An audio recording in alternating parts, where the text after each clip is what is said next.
thank you all for joining us. I want to extend greetings, happy Black History Month, happy spring 2024. It's good to see all of you. Welcome back to SUNY or Westbury.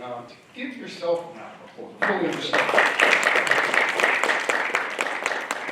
So I just want to say a few thoughts of gratitude for those who helped make this event possible, and then we'll introduce the distinguished Dr. Julius Garvey, son of Marcus Garvey, and then we'll have him talk followed by a Q&A.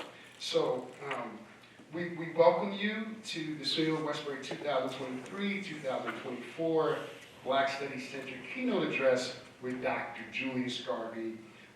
Look for me in the Whirlwind, Reparations, Restorative Justice, and the continued legacy of Marcus Garvey. We're so excited to host Dr. Garvey here at SUNY Westbury, and absolutely know we're in for a special treat. The BSC would like to thank Noel Blackburn, Chief Diversity Officer at Brookhaven National Laboratory, who's been instrumental in collaborating with me and the Black Studies Center in putting this program together for quite some time. And Old Westbury is pleased to just have signed an MOU with Brookhaven National Laboratory, so we're super excited about that.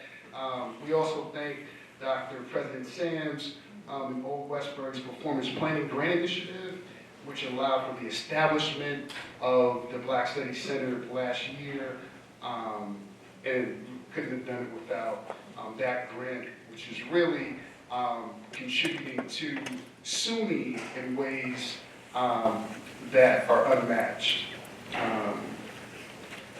We thank Dr. Barber, Chair of American Studies Media and Communications Department. She couldn't be here, but she sends her greetings to Dr. Garvey and all of you.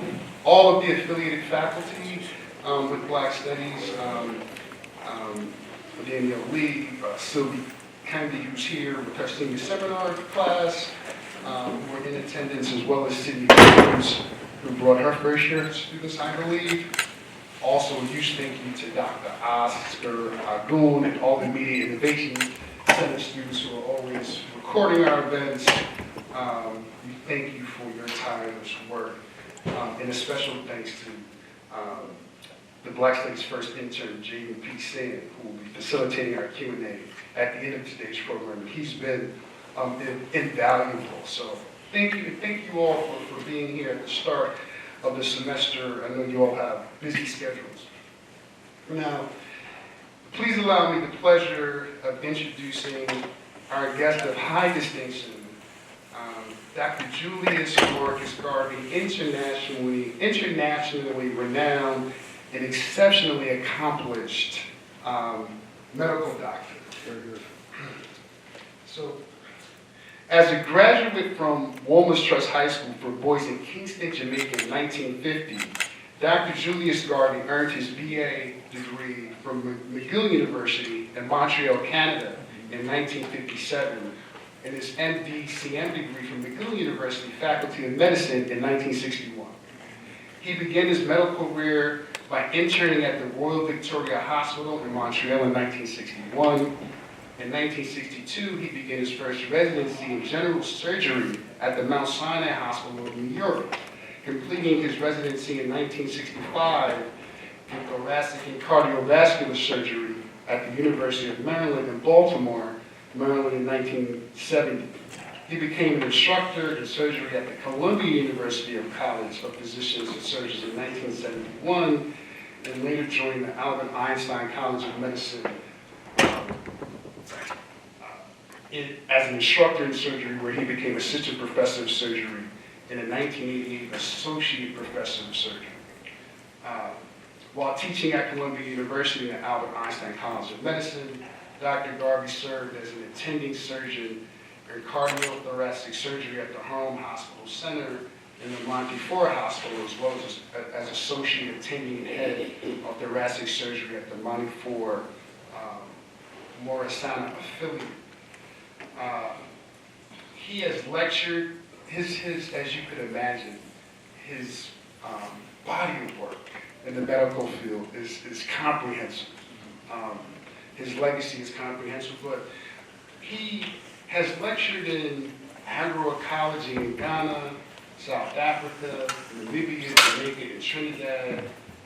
And he has lectured annually at the Global Health Catalyst Summit since 2016.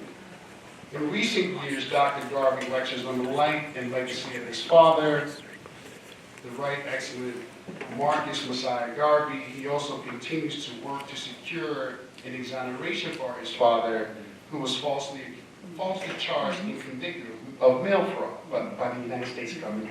So, in the SUNY Westbury way, please give the warmest welcome to Nago Ford.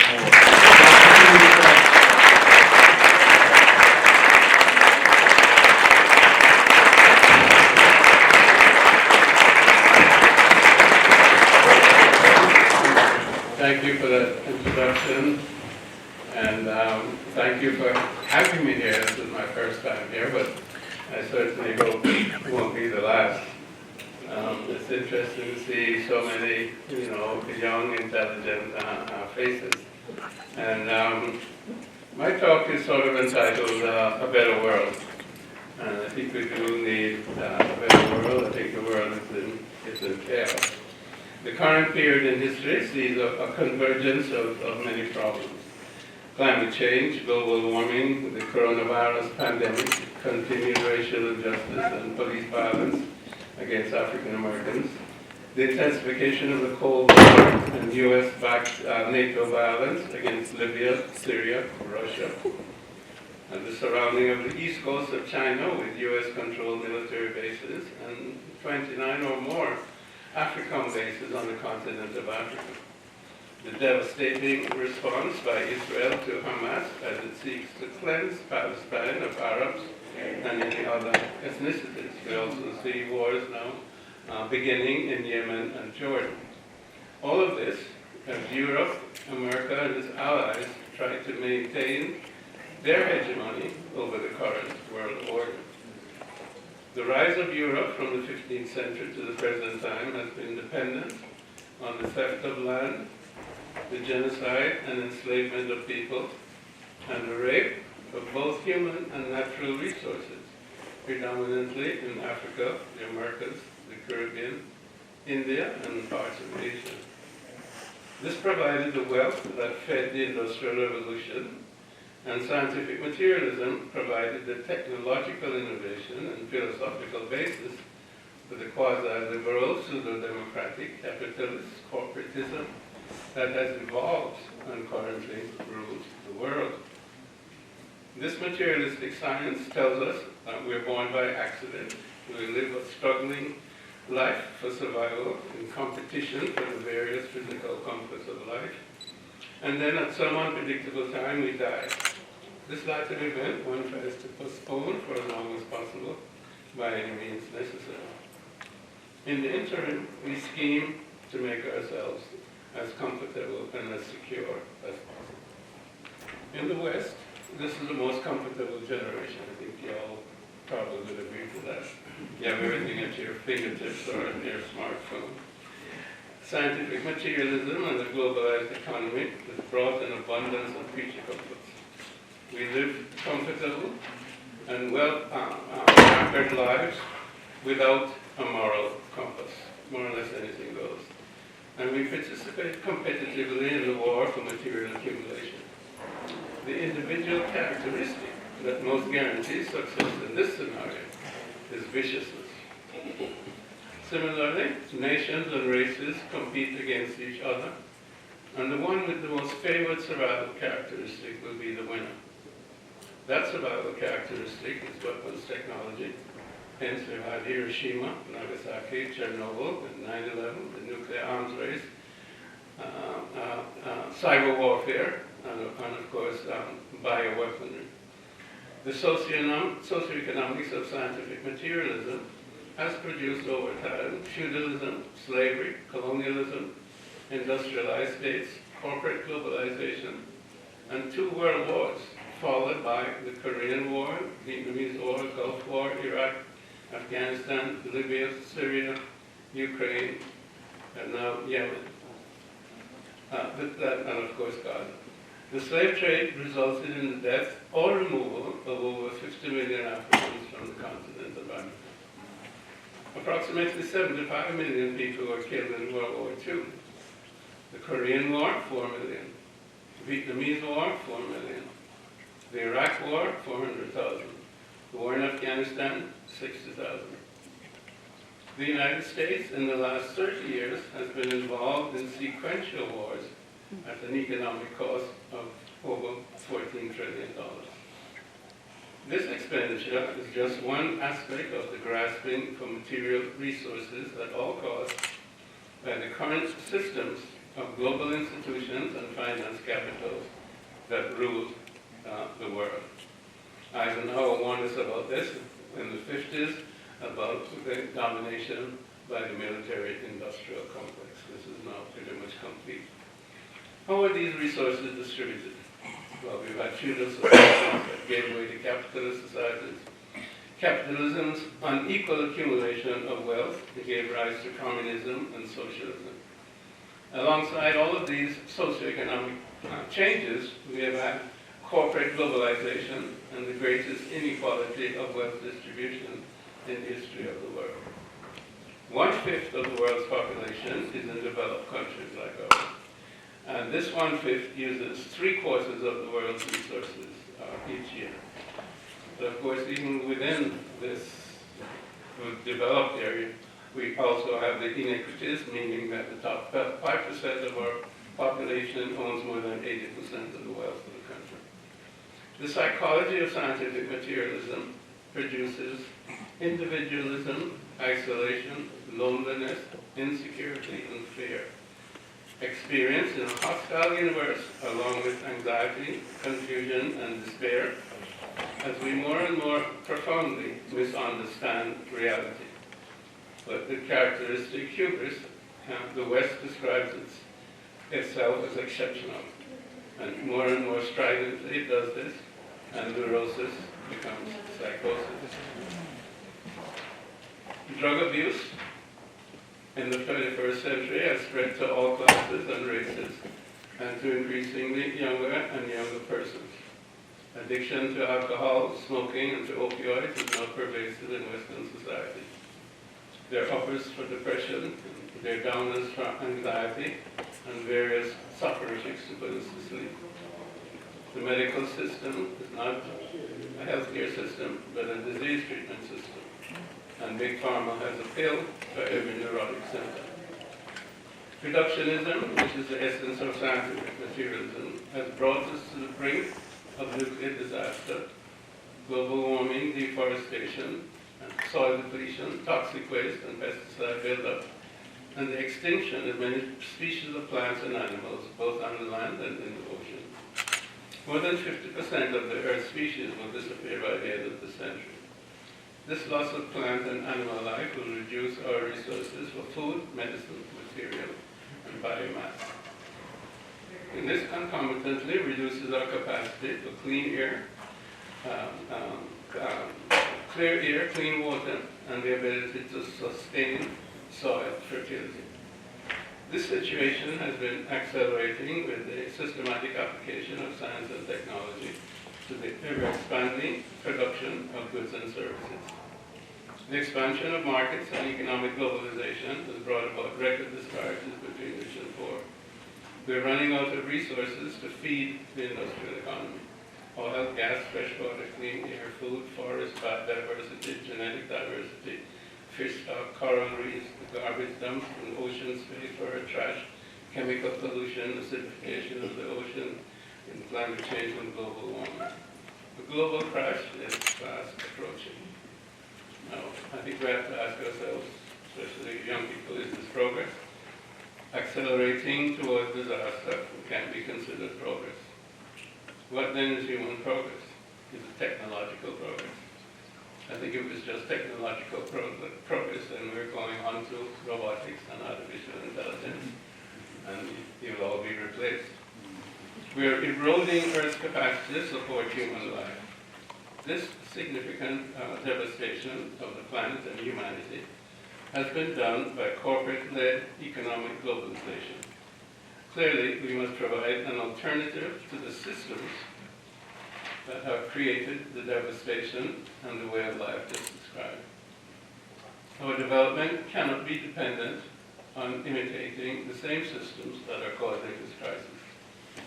The world is on the cusp of significant change. The New World Order will not be dominated by any one great superpower. It will be interdependent and multipolar. China and India are following their own civilization path to modernity. We have the rise of the BRICS nation, which includes some African states, of course Brazil, Russia, China, I think Saudi Arabia and several others, Ethiopia have now joined. Global peace and prosperity requires a new geopolitical consensus on the legitimacy of rules of governance, commerce, trade, human value, justice, and environmental stewardship. And we can see that the United Nations are powerless because of the way it's structured with the Security Council veto to stop the genocide of the Palestinians at the present time. So the foundational principles that will underlie this transition to a new world order requires more than scientific materialism as its basis. The new paradigm must value all life, especially human life, and the natural resources necessary for its propagation and prosperity. This is clearly an African paradigm. We as African people, all people really, must look inward, but to quote my father, are people without the knowledge of their past history, traditions, and cultures like a tree without roots. What is the basis then of the African civilization paradigm? I will quote Harvey Sendima from his book, Africa's Agenda. The African concept of person is grounded in the concept of life, which is the basis for understanding all creation and is a central, all-embracing and overarching notion informing a manner of living in the world. This sense of being connected, bonded in one common life, informs human relationships and defines behavior patterns. The African concept of community also arises from this understanding of bondedness to natural life, or the feeling of being in the network of life. From this, it follows that the ethical imperative is not to treat the other or nature as a means, since the other is also part of the self. People belong to each other, being bonded in one common life. Therefore, consciousness is not consciousness of self, but always consciousness of the flow of life in the community of the world. I'll also quote my father here. God and nature first made us what we are, then out of our own creative genius, we make ourselves what we want to be. Follow always that great law, and let the sky be our limit, and eternity our measurement. We can only carry forward this agenda of improving the quality of life for Africans, and indeed for all people, of course, but I'm dealing specifically with Africans here, by the industrialization of the continent, developing food self-sufficiency, access to electricity, and integrating the 54 countries into a federal United States of Africa. Again, as called for by my father 100 years ago, and reiterated by Kwame Nkrumah 60 years ago. Julius Garvey, in 1914, organized the Universal Negro Improvement Association, an African Communities League, and gave us the concept of a global African nation. So African Americans are not just Americans, but they're Africans living in America. I was an African who was born in Jamaica, visited the motherland, many, many times, and I feel connected to Africa. And I think as African people, we must seek partners. First of all, of course, we must unite among ourselves, but we must seek partners with a common goal and a history of not having invaded us, killed us, raped us, dehumanized us, and exploited us. For example, the BRICS nations, the Southeast Asian nations, and the nations of Central and South America. I know we have a Belizean here, etc., and other South Americans. So those are our partners. This collaboration of Africa and CARICOM and America will be representative of 3/4 of the world's population and 3/4 of the world's resources, and would be a formidable, self-assertive, and unstoppable global force. We will find that in repairing ourselves as a continent and as a people, we will then repair the world. You know, recently, the McKinsey Institute had a paper that came out this, I think, 1st of February, and it was looking at the prospects of African Americans within the United States of America in terms of achieving, you know, parity. And their estimate was that African Americans would probably reach parity with other Americans in approximately 3 sectors, going at the current pace. So this is the outlook in terms of what's going on. You've certainly we've seen the ban in terms of affirmative action in education. And, you know, the Supreme Court, you know, at least 3 of the conservative justices were appointed by Donald Trump. And of course, we know that Mike Pence, Ron DeSantis, Nikki Haley, they're ecstatic about that. And everybody wants now to do away with diversity, equity, and inclusion. I don't know what's going to happen with the next election. I'm saying, you know, to all of us here, the world is changing. I'm saying, especially to all of us here of African heritage, that the paradigm, that is the new paradigm that is going to take the world over, so to speak, is the African paradigm of African humanism.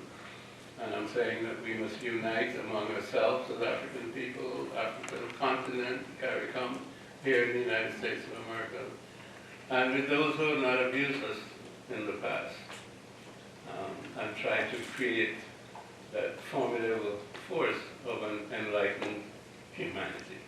As I say, in repairing ourselves as a continent and as a people, we can then repair the world. I think the time for this transformation is now. Thank you very much.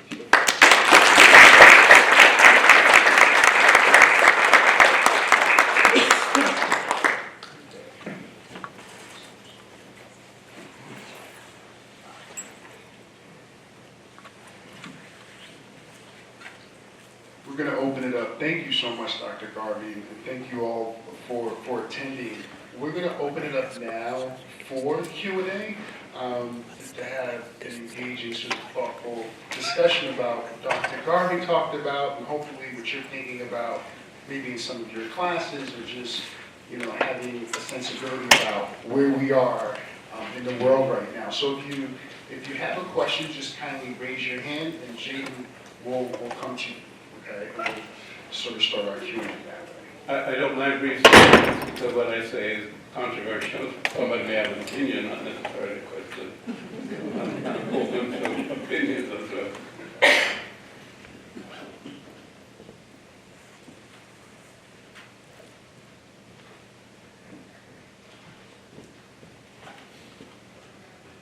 Thank you very much, Dr. Garvey. I was wondering if you could discuss a little more the politics of repatriation that your father envisioned, and in particular his conflict with Firestone in Liberia as he was trying to secure a place of return for people of African descent. Thank you. Thank you so much for that question. And we have to envision the time, of course, in the 1920s.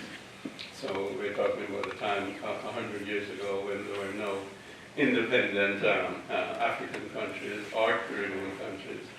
And perhaps there was only Ethiopia and questionably Liberia on the African continent, although Liberia itself was a client state of the United States. Many of you know how Liberia was formed. Ex-slaves from America, you know, were, quote, sent back to Liberia. Many wanted to go back, etc. And therefore colonized Liberia and developed a government there. My father basically created an organization convention, the Universal Negro Improvement Association, African Communities League in 1914, and brought it to the United States in 1917 based on Booker T. Washington's relationship, etc. And by 1920, it was a huge organization, the first international convention of Negro peoples of the world, the human rights appeal, etc. And coming out of at a convention and other conventions, by a constituency or a government that had been created by all these delegates, was economic efforts, basically in the United States and the Caribbean, etc. A steamship line, as well as the colonization of Liberia, because that was the closest country, so to speak. Ethiopia was on the other side of the continent, and independent country. And basically an agreement has been made with President King. That was the name of the president of Liberia at the time, for about 1 million acres of land to be deeded to the UNIA for the beginning of colonization. So, different people had been sent over, architects, engineers, surveyors, and so on and so forth. The agreement had been signed by President King. His vice president was a member of the UNIA and supposedly head of the African contingent. Well, of course, the American government got wind of it. Of course, this was an attempt by African people to raise themselves out of the colonial, position worldwide, and to come together in a unified fashion. So it is stated that they sent W.B. Du Bois over as an ambassador to create a deal, and he did so, because of course Liberia was also applying for a loan from the United States. So President King, on the basis of that, abrogated the contract and the equipment and everything that had been sent over in the area. That had been deeded to the organization. My father's organization was then given over to Firestone for his rubber, to grow rubber. And of course the conditions for the native people were, very much like slavery. So, that's pretty much that story, so to speak. It was one of the ways in which the organization and the movement of black people, people are always saying that you must, as Martin Luther King said in one of his speeches, it's a cruel jest to say that you must lift yourself up by your bootstrap and you don't have boots. And when you try to put on boots and you do have boots, then they take off your boots. And then they tell you again that you should lift yourself up by your own bootstraps. So, it's the nonsense that goes on and on and on. And it's what we see happening in terms of affirmative action being thrown out and so on. It's just a systematic racism that's endemic, unfortunately, to Western civilization, especially here in the United States, which is, birthed on the enslavement of our people.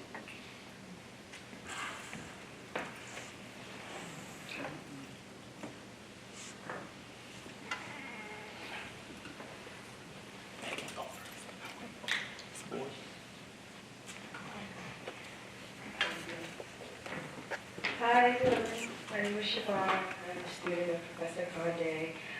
And my question for you is, how do you feel like we can bring financial literacy and ownership back in our communities, even though we are facing systemic racism in America?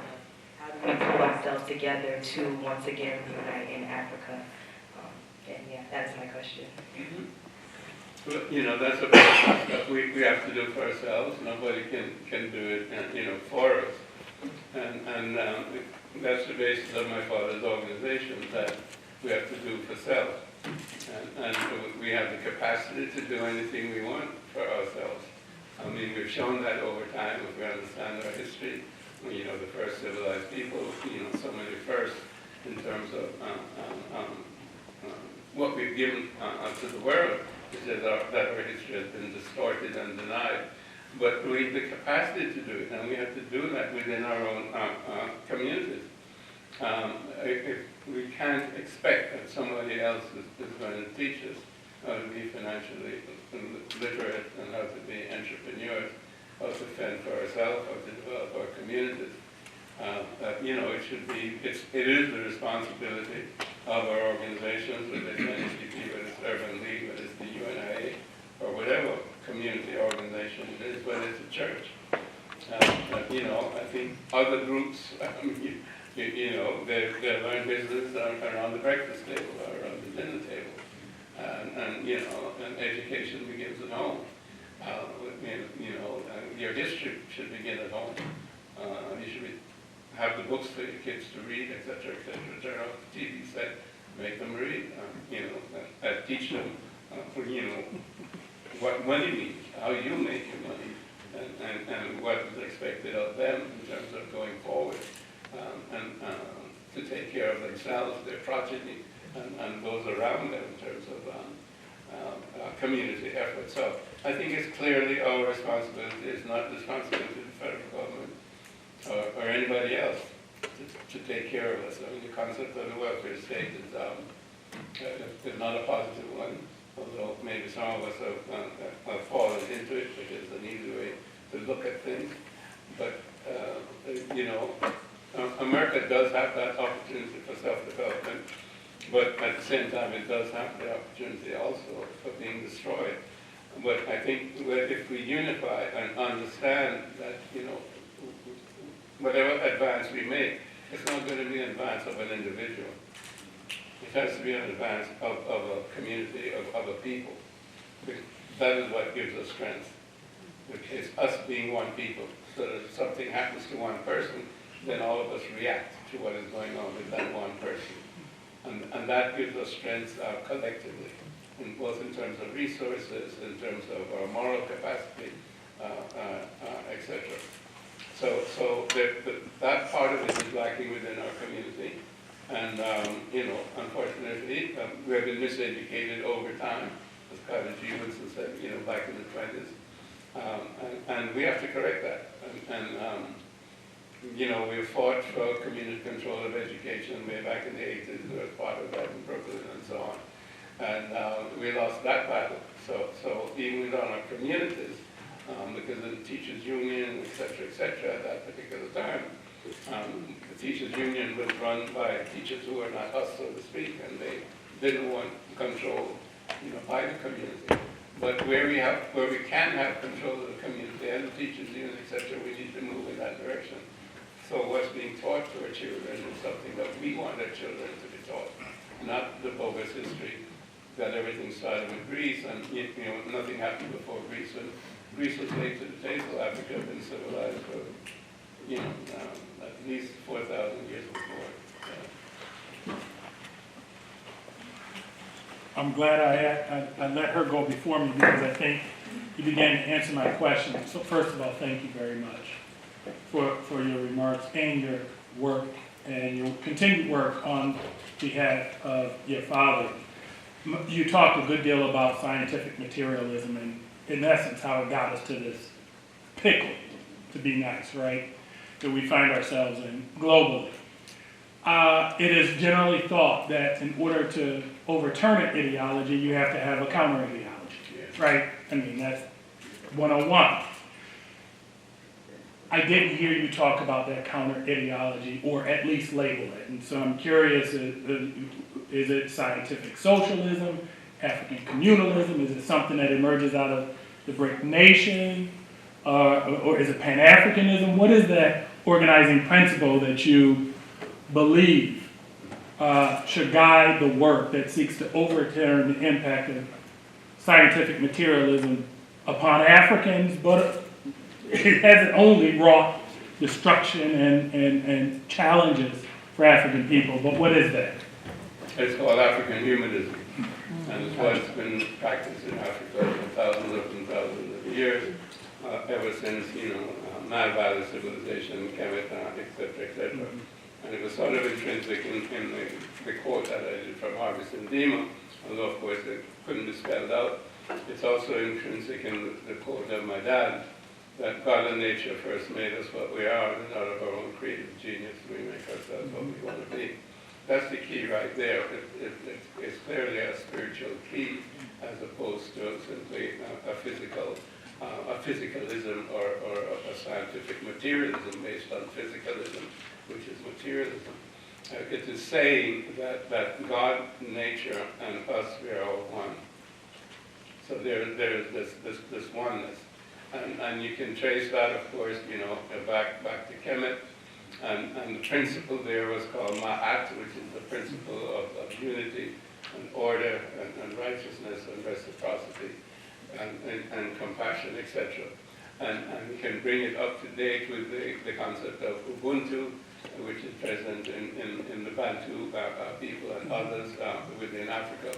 Because you are, I am, and because I am, we are. But what we're saying there is that, we're all the same. We're part of a unity that is God, nature, and human beings.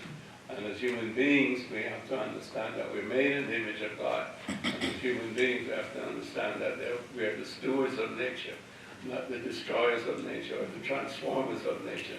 But we need to understand, natural principles, natural ecosystems, and imitate those, because that's the order. Ma'at is order. That's the order that's intrinsic to the universe. So it's there, and we can talk about it for a long time. But basically, that has been the African paradigm that was disrupted over time by different influences, whether from Europe or from the Arab world, etc.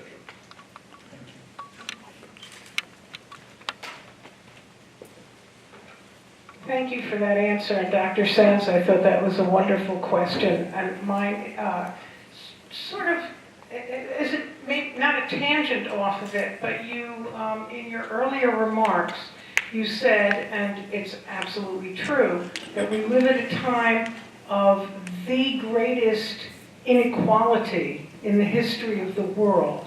So given what you've said about Ubuntu, etc., how do we wrest the wealth of the world from those increasingly tiny few people who are intent on owning everything and taking it away from all of us?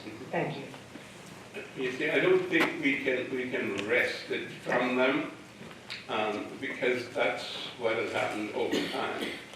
And that's what communism was about, that's what socialism was about, the means of production, taking the means of production away from the capitalist entrepreneur class or whatever, and the proletariat owning the means of production. That's not going to happen.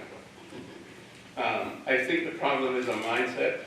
I think it goes deeper than simply the economics or the social structure. And I think the problem is a mindset. And the mindset of Europe and the mindset of most of us, because they've all been Europeanized one way or another over the last 500 years, the whole business of the philosophy, psychology, or scientific materialism is what dominates. That's what you learn in your schools, whether it's Harvard, MIT, Stanford, or wherever here at SUNY. That's what's being taught. That's what is taught. That particular paradigm. So we have to capture minds, and people have to read. They have to have open sessions such as this and question each other, learn from each other, and the native intelligence, so to speak, has to pop up, meaning that we can look around and see that this is not an optimal way to live. I mean, you obviously have seen that because you're asking the question, how do we change it? You're saying, I think young people need to ask that themselves. Well, how do we change it? This is not right. I mean, most of you guys don't know how to really live your life. All you're thinking about now is a career. But what does it mean to be a human being? You have no idea what it means to be a human being. You learn what it means to be a human being from your TV set, whether it's Beyonce or some other person jumping up and down, dancing, showing their body, having a good time. And you think that's life. That's not life. That's just nonsense.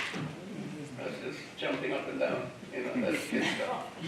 I mean, life is really living, peacefully in harmony with yourself, with your spouse, with your children, etc., etc. All of that is possible. With your community, all of that is possible. You don't have to solve problems by confrontation. You can solve problems by discussion and agreeing to agree or agreeing to disagree. And then you find that over time when you learn something new, then you'll change your opinion. But the idea now is that, you know, the average young person in the West, the United States or whatever, it was the same for me. You know, you're 17, 18, 19, and you're going to college, you're a man. You're developed. You're a man, you don't know anything. And they're out there poisoning your mind with an educational system that was created, you know, hundreds of years ago. And all they're doing is training you for a job. And they're training you for a job that's created by these 1%, 5% of people. And each year, you know, your textbooks will change a little bit because the job description is a little bit different. So you're being trained, and that's why they can replace you with artificial intelligence. Because that's all it is. You can learn algorithms and you go out there and repeat the algorithm. You're not using your human potential. They're not training you to use your human potential because they don't know it. Because it's a paradigm of physicality. It's a paradigm of materialism. It's a paradigm that the only thing that's important is what your five senses can appreciate in terms of physical matter. And you use your intellect then to manipulate those facts that your five senses give you. And the smarter you are, the more you can move those facts around with your intellect. So premium is given to this smart guy who can come up with some new innovation, some new way to put those things together. So we're all looking to get that new invention of whatever it is, and it's 5G, and it's this, I don't know what the name of the cell phone is that's coming up next, and you line up to buy it because you can play more games and so on, and somebody's a millionaire, billionaire, or trillionaire because he's come up with this little thing and so on and so forth. Well, what the hell kind of life does he have? He's a pedophile. You know, what's the name of that scandal with that guy? I mean, you know, that was recently, and everybody was involved, including Prince Charles or something. Oh, Epstein. Epstein, I mean, you know. So they have all the money in the world, but so what? What kind of human being are they? We don't know how to be human beings, that's what I'm trying to say. Because being a human being is being both a spiritual person as well as a physical person. Mind is what intervenes between spirit and matter. And our problem now is a mindset that is set by the physicality of the information that we get through our five senses. Because scientific materialism has told us that if you can't measure it in some way, if you can't weigh it, if you can't see it, if you can't taste it, if you can't touch it, it doesn't exist. So half of the things that happen to us, scientific material can't explain it. And they say it's crap, or they say it's voodoo. What is voodoo? Voodoo is a manifestation of spirit and people who understand spirit. They say it's magic, black magic. It's not magic, it's just stuff that these people don't understand.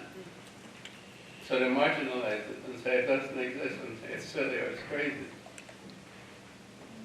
Or they go someplace and find a civilization that existed, whether it's in the Amazon or someplace, and everybody's happy, everybody's peaceful, they're living together, you know, they're not on drugs and whatnot. And they say, oh, they're primitive. This could not work for us. They're primitive and they're primitive and they're just agrarian. Oh, it is nonsense. Again, it's a mindset. So we need to be very critical of everything. And that's one of the problems. They don't teach you critical thinking because they don't want you to be critical.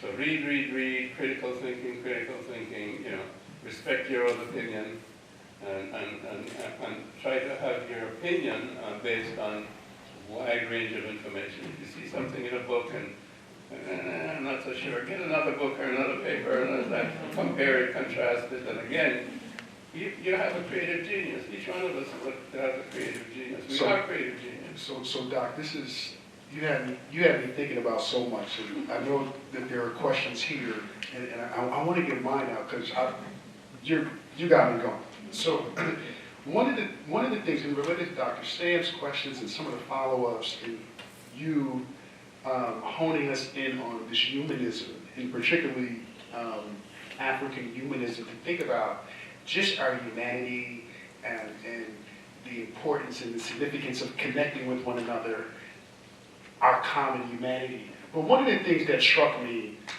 many things that struck me about your father, in his vast travels, he's producing, he's editing a newspaper everywhere, right?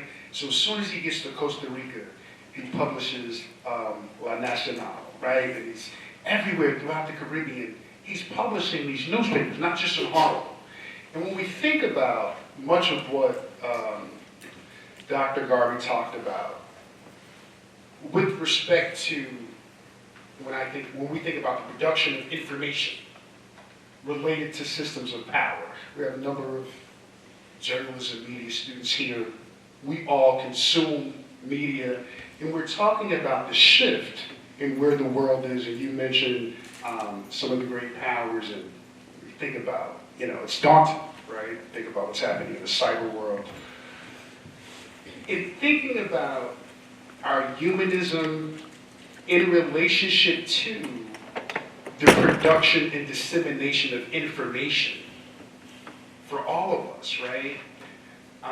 For young people, but for all of us, because we're all consumers, where Marcus Garvey, living at a different time, but understood the import and significance of getting those publications out there. How are we to reconcile and to come to terms with sort of your father's lessons and wanting us to pay attention to how information is collected and disseminated, but also in the face of seemingly insurmountable obstacles in the public sphere, if that makes sense. So, to sort of, bring it all together, thinking about him and his role as this stellar activist, but also producer of media, and how we sort of come to terms with that in this era, if that makes sense. Yeah, and I think the real problem is a mindset problem. I think he was very clear about how he thought about himself and how he thought about us as African people.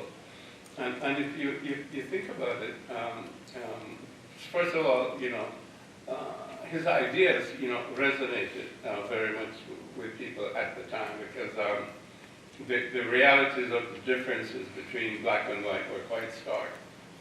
This was, World War I, end of World War I. Everybody was fighting for so-called democracy against the fascist forces. The black people were coming back, interested in democracy and freedom, because nothing had happened in 1865 or 1863 in terms of reparations or anything after slavery. And this was a time of great expectations, migration from the south to the north. I mean, several million migrated between 1910 and 1925, to New York, Chicago, Detroit, and so on and so forth. So you had a new urbanized population away from the sharecropping, et cetera, et cetera. So you had that population readiness in terms of mindset for something new. Something new was in the air. Okay? And the same way after World War II, something new was in the air. A lot of changes took place, meaning anti-colonialism became a big deal after World War II, 1945, Manchester, et cetera, et cetera. So this was after World War I, when everybody was looking for change. And I believe we're in the same period now. Now, he was able to use the newspaper as his means of communication, because that was what they had. I mean, he didn't have radio in that sense, and all of that. And he was able to use his speaking ability to really speak to the hearts and minds of African people, wanting that change towards democracy and fulfillment of themselves in terms of freedom. Now, here we are. I mean, we have enormous technology to be able to communicate. And, I'm sure JC or one of the basketball players, they have 6 million, 10 million people following them. But what are they following them about? I went to the movies last night, or I don't know what these people are about. I was at a party, I had a good time, did you listen to this record? I don't know. But, what was in my father's newspaper was, critical thinking about the conditions of the world. We have social media, we can communicate, but we're not using it properly. I think that's the difference. And again, I think we get back to mindset. And we need that revolutionary change of mind. We're talking about revolution earlier on. It's the revolution of the mind that's needed.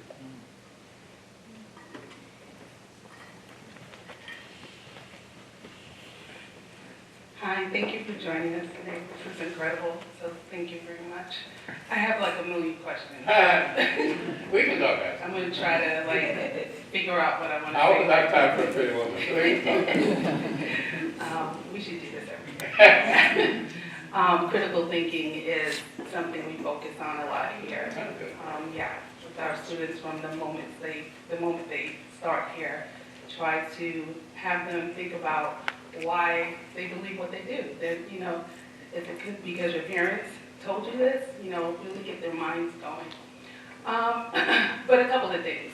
So, what's going on, and I missed the very first part of your meeting, your work. So excuse me if you spoke on this a little bit, but we're facing a time right now where it's easier for people to just hear sound bites, like what Jermaine was talking about, and create a belief system from a bunch of people who just want them to believe certain things. So because of that, we're combating one of the presidential candidates really trying to rewrite what slavery was about, or not even acknowledge that slavery even existed. So we're fighting against this false narrative that's being pushed out there. And, people believe it because it's easier to believe that than to actually be, or you're talking about a human being and really be a critical thinker and think about those things. In the context of that, I'm a person who's believed in reparations for a long time. And I know that was something that your father talked about. Just wonder where you are with that, and what do you think the hopes of some kind of acknowledgement by the state, by the government, and some kind of apology and reparations for slavery, where we are with that? Well, reparations is getting stronger and stronger in terms of the number of people who are involved in it and the responses, etc. I was at a meeting in Accra in November, it was November 16th to 18th. We had a reparations meeting, and this was the first time that the reparations agenda, so to speak, that Africa was embracing the reparations agenda. You can go back to 2011, and there was a lot of pressure against the African nations. This was in Durban, South Africa. I'm not going to go through all the history. But for Africa to come on board with reparations, America and others dissuaded the African ambassadors who were there at the time from coming on board. Anyway, so this was a major step now, because it was a conference that was sponsored by the African Union in Accra, Ghana. President of Ghana sponsored the meeting, etc., etc. And it brought us from all over the world. Certainly the CARICOM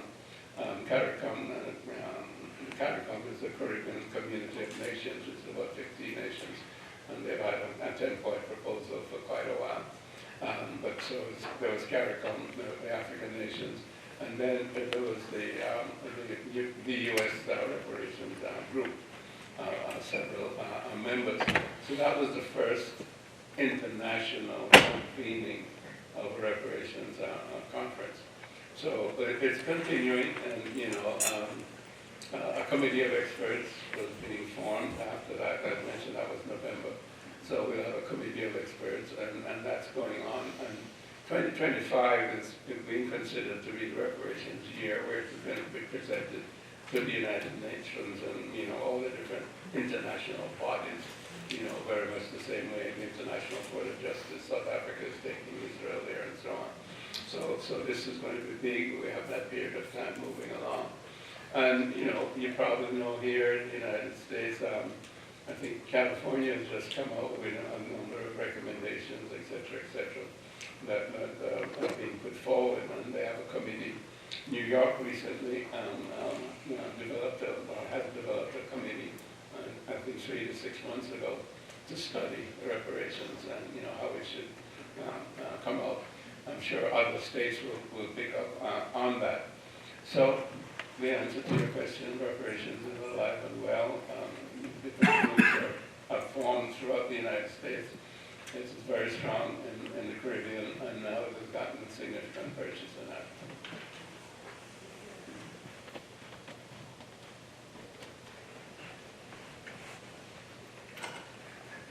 Good afternoon, Dr. Garvey. It's an honor to have you. Well, it's an honor to be in your presence, should I say. Coming from the medical field, such as myself, you as well, what is your take on reparations in the medical realm, whereas African American women were exploited in a GYN sense of things, as well as reparations towards African American men who were exploited in the Tuskegee experiment? Thus far, I haven't read nor seen any apology in that regards. And lastly, you probably answered this earlier because I recently just arrived. Who inspired you to become a medical doctor?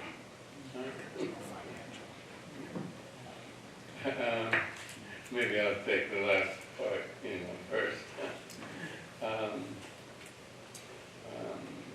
I had a dog named Raja when I was growing up.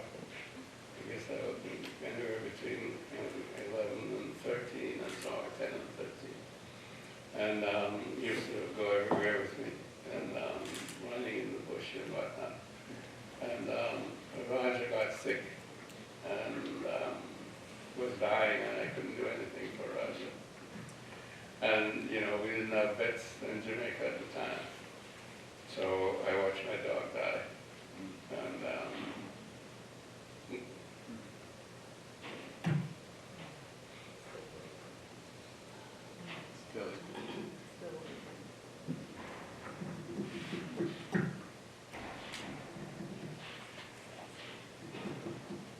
Roger was my inspiration. I can't remember any more from that.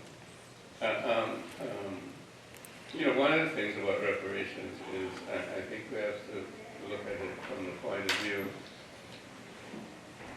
It's not a monetary compensation. If you're thinking of it as a monetary compensation, and I think this is the way a lot of people would want you to think of it. Those who manipulate the system, those who work the system. Because if they were to give you $250 million tomorrow as reparations for whatever, one of your ancestors, where would you spend it? You might buy a BMW or a Jag, or a Louis Vuitton. So what's going to happen to it in a year or 2 years or 3 years? It goes back to the man. That's not reparations. That's just playing with your mind and doing bling, bling, bling. So what reparations is about is transformation of the system. Okay, so the medical system has to be transformed, the educational system has to be transformed, and the economic system has to be transformed, the legal system has to be transformed. 40% of the prison population are us. That we only make up 15% of the U.S. population. Police brutality, all of those things have to be changed, because reparations means to repair the damage. A lot of the damage also we have to repair. And we were talking about that, I think, a little bit earlier on in terms of financial literacy and so on and so forth. We have to do a lot of that for ourselves. There are a lot of mental health issues. We have to do some of that for ourselves.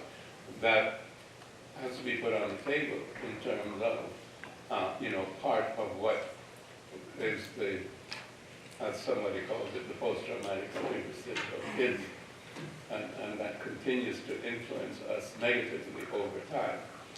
So it's more than money. It has to be a systemic change. so that black communities can thrive, black individuals in black communities can thrive and prosper. And the only way that can happen is you have different banking system in terms of what funds available for entrepreneurship and has to be across the board. And those of us who are sitting at the table in terms of like what's going on in California, what's going on in New York State, has to be smart enough to not take a check. And even Martin Luther King said he was coming to Washington for his check. He didn't want a blank check. Any check that you get will be a blank check, meaning that it will have a dollar figure, but it's meaningless. What dollar figure can you put on your ancestors who were enslaved and brutalized and raped, assaulted, No such thing as a dollar figure. You know, it's the system that did that. It's the system that still incarcerates you. So that's what we have to liberate ourselves from. That's what reparative justice is all about. And I always prefer to call it reparative justice as opposed to reparations. Because somewhat reparations seems to be money, but when you say reparative justice, then justice is there, and that's what we're seeking, justice. For all the problems that Lastly, what was the most memorable thing that your dad said to you? Well, I don't have any real memory of things my dad said to me. Because last time I saw my dad was in England, I was 5 years old. And he died when I was 7 years old. I was back in Jamaica. So I don't remember, any significant conversations. I remember different things we did together. But I just made one of his quotes. I think I made 2 quotes here today. So there are a lot of things that I admire about my father and that I quote him significantly and that I live my life by many of his statements. And what did he say about it? He said, character is the most important thing in your life. That's one of the things he said to me. And there's some of the things I say to you young people. Character is the most important thing. Not money, character. Hi, I just have a question, and I really just want to thank you for being here and your willingness to be vulnerable. I am so grateful for that, and grateful that you had the courage to do that. So, sort of piggybacking off of health conversation, and knowing that black bodies were often experimented on, usually not for the benefit of those black bodies. And knowing that trauma is bequeathed generationally, how do young people, as well as older generations, navigate or not navigate the profit-driven healthcare system in the face of scientific racism and cognitive bias? Before you answer that, Dr. Garvey, welcome back. This is one of our awesome alumni, Pam Robinson, who was our all-time leading scorer on the women's basketball team. Back in the day, a former student I haven't seen in years. Pam, what year did you graduate? This is Westbury. So what year did you graduate? 2010, December. Okay, so at return, so the product of Old Westbury doing wonderful things. Good to see you. I haven't seen her over 10 years.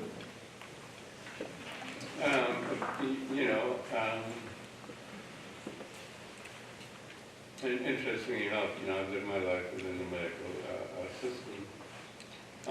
But as I think I mentioned in my talk, it's a disease treatment system as opposed to a healthcare system. And what that then means for you and the people that you're talking about is that you need to be able to take charge of your own health. And, at least 85% of the diseases that are out there that are being treated and that are really, quotes, incurable over time. And this includes, of course, diabetes and hypertension. It goes all the way through to cancer. Many of those things are lifestyle diseases. They're related to the food you eat and the things that you the drink, and the stress that you put yourself through, and how you abuse your body in terms of sleep, etc., and lack of exercise, etc., etc. So, again, it's important for us to be intelligent enough to take care of ourselves. Unfortunately, we don't have the information very often, especially in our community, so it's not a matter of dumping on the community, but we have to create that information system. As you know, many of our communities, it's a food desert. All you have to get out there is Big Mac and Kentucky Fried, and you can get that, or the pizza guy and whatnot and whatnot. And those things are just slow death. And, they're tasty, but they're slow death. Like the 29 flavors of ice cream and all of these things. Yeah, it's chemicals.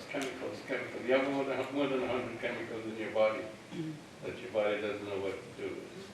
And that's why you end up with dementia and et cetera, et cetera, et cetera. So health education is of extreme importance for us as a people. But again, a lot of it is difficult in terms of, being a food desert, that you linked up with the black farmers in the South, the farmers market, So those are things that we have to do. The system is going to do it for us. We have to do it for ourselves. So that we can link with the farmers in the South, have their produce, which is fresh, organic farming, because that's one of the problems. We have GMO food that it has no nutritive value. Most of the foods have a shelf life of over 100 years or so. You'll die and the food will still be on your shelf unchanged. So that's the kind of system that we live in. It's a system about money and the manipulation of people. So some people can get more and more and more money. So it puts the responsibility of us as individuals and collectively as a community, as a group, as a people, or we identify your people, to live within the system or outside the system. So that you live intelligently, you're not a victim. That's one of our problems. We end up with a victim mentality because you're incarcerated by the system, but you have to find your way out of the system. That's your responsibility, find your way out of the system. And like I said, health is your responsibility because less than 5% of diseases, a lot less than 5% of diseases are genetically based, that you're going to have this disease over time. So the rest of it is due to toxicity of your environment, and the garbage that you eat, and the stress that you put on yourself, etc., etc. Well, I think that's it. Unless there's no more questions, let's show Dr. Garvey our appreciation.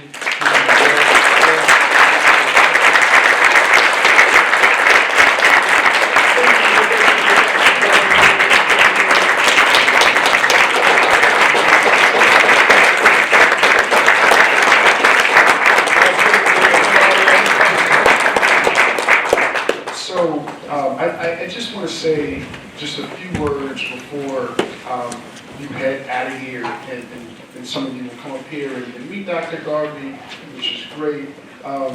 So thank you all for being here. Thank you, Dr. Garvey, for really tying together for us here at SUNY Westbury. I think so many talking points which are aligned with our mission of social justice and intercultural understanding, and again, our common humanity that sort of runs through all of us. I think I can't thank you enough, and like Professor Payton said, you had me thinking about so much. So abundant gratitude for the work that you've done, that you continue to do, and for sharing your wisdom with us and the students. And I just want to say, for everyone here, as you know, there's a lot of programming happening on campus. As you're probably seeing, there's things happening in the Women and Gender Center. There's things happening with the Black Studies Center. So just tomorrow, there's an opening ceremony with Melosa Basquiat, Not the Same Old Love Story, in the Art Lab, in collaboration with the Wallace Gallery, Dr. Yee. So we'd like the exhibit will be open for about a month. And then the Wallace Gallery is also planning an exhibit around mid-March on Afrofuturism. So stay tuned, and thank you all for coming. All right. Give yourself a no.